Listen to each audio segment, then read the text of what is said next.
Be sure to read and follow the safety guidelines to protect your computer from potential damage and ensure your personal safety.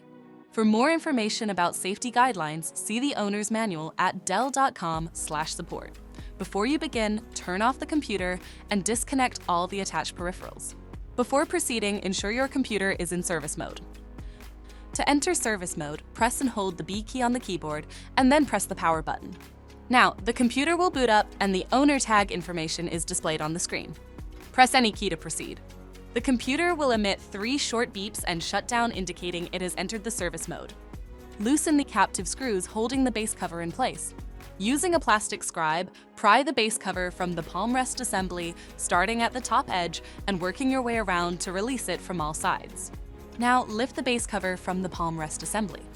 If your computer is unable to enter service mode, disconnect the battery cable from the system board.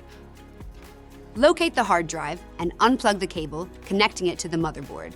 Remove the 4 screws securing the hard drive and lift it up and away from the system. To reinstall the hard drive, place it back into the system. Align and place the screws back in to secure it to the computer. Reconnect the cable to the motherboard.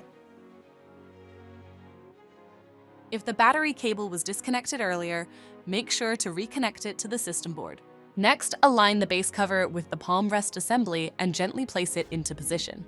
Tighten all required screws to secure the base cover in place. To exit service mode, connect the AC adapter and press the power button. Please note, the system will only power on and exit service mode if the adapter is connected. For more information about your Dell system, visit dell.com/support.